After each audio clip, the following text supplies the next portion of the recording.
Buti na lang hindi ko ginawa sa mga racer ko ito. Kung ginawa ko ito, ubos yung racer natin nung nagtos ako.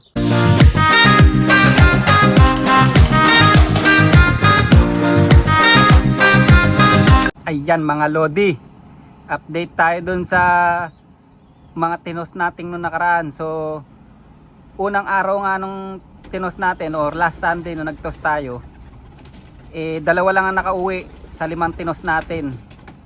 Ika second day ang umuwi another 2 mga lodi, hapon pa umuwi. Yan yung blue checker na yun.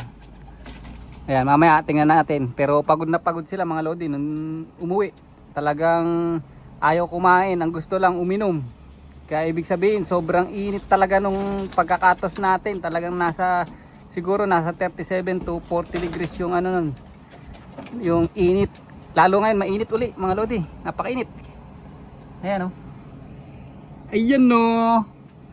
Ayan o, si paring stubborn mga lodi, lagay ko na siya sa stock bird. Ayan o. Nandiyan na siya sa stock bird mga lodi. Pati yung kapares niya, yung blue checker na hen na yun. No? So, ang nangyari doon sa inakay, ako na lang nagsusubo. Yan, kasi napansin ko, na-stress na sila stubborn. Kasi nga, di ba, naalala nyo, galing sa sakit. Tinuloy-tuloy ko pa rin breeding. Pero buti na lang, malulusog yung inilabas. At yun, pinagtsatsagaan kong subuan mga lodi. Andun sa, ano na yun, no? Ayun, daming dumi, oh. Mamaya maglinis tayo ng loop mga lodi. Ayun ang ganda, dark checker oh. Dark checker white flight. Ahuhu. Ayan. Apo to. Mga stubborn line na to mga lodi, pero itim na yung nilabas kasi yung nanay neto is most in ayun yung nanay mga lodi. Nakaluko uli. Ayan, yan dark checker white flight, may itlog. Last na to, ito na yung last na papipisain natin kung mapipisa. Pagkayari niyan, tapos na tayo sa breeding mga lodi. Nakakapagod mag-breed kasi ang hirap, iilan lang yung breeder natin. Habol-habol yung mga tinuturuan nating young bird, saka yung edad nila iba-iba. Kaya ito mga old bird season na lang natin i-re-raise tong mga to. Pero next year, yan, ayusin natin ulit yung breeding. Pero yung gagawin kong breeding, lalagay ko na lang sila sa parang dog cage. Kada pair mga lodi. Para tapos itong section na to, yung iba breederan pa rin to, itong ikatlong section. Tapos yung gitna sa kayon, pang racer natin para kaksakahin nakahiwalay pag nag-race tayo ng old bird season. Ayan. Mamaya pakita ko sa inyo yung mga young bird natin na racer. So bali March 1 race na uli mga lodi. Ayan, nakaka-excite. Ano kaya ililipad ng ibon natin? Yan, ni-recover ko na lang pero baka by Tuesday sumama na tayo sa club training. Alright? So ayan, mga kalapatin, sakit nyo ng pagmumukha ko. Yan. Kagigising lang natin mga lodi. So kanina, sobrang init. At yan, si Haring Araw, mag-alas 8 na rito ng gabi. Ganyan pa rin, no? At yan ang mga ibon natin mga lodi. Para silang mga basang sisiw. So kanina nagpa-self-bath tayo, pero tingnan niyo yung mga itsura nila oh. May itsura nito oh. Ayun oh, ang pangit oh. Ayun oh, parang may sakit. Ayan, kapapangit. But anyway, pagka mga edad na mga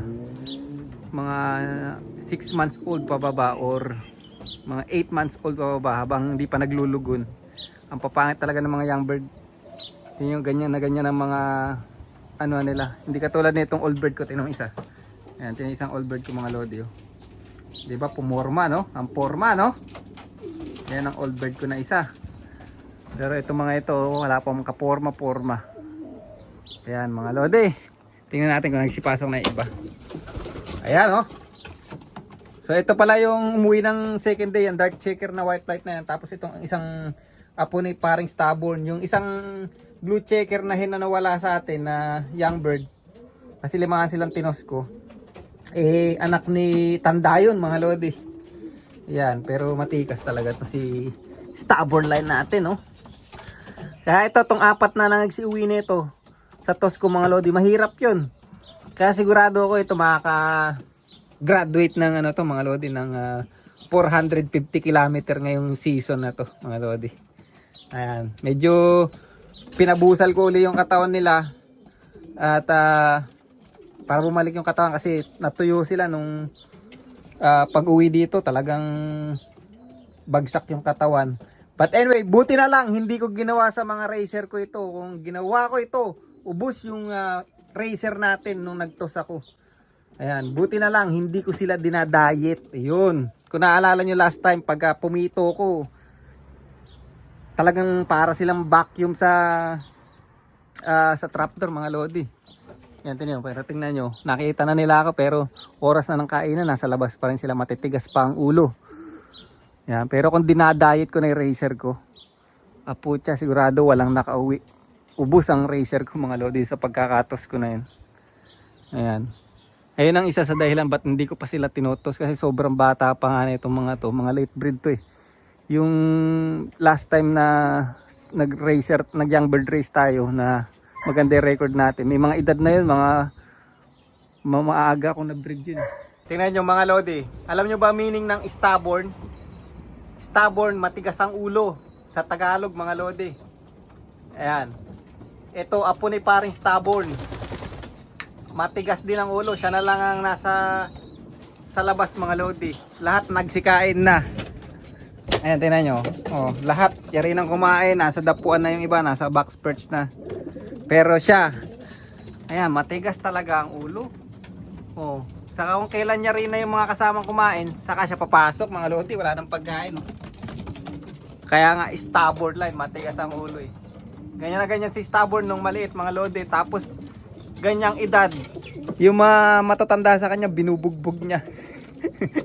Yan, ganyan na ganyan. Oh. Pati forma, pati tikas, kopyang-kopya niya mga lodi. Yan, ang ganda. Alright.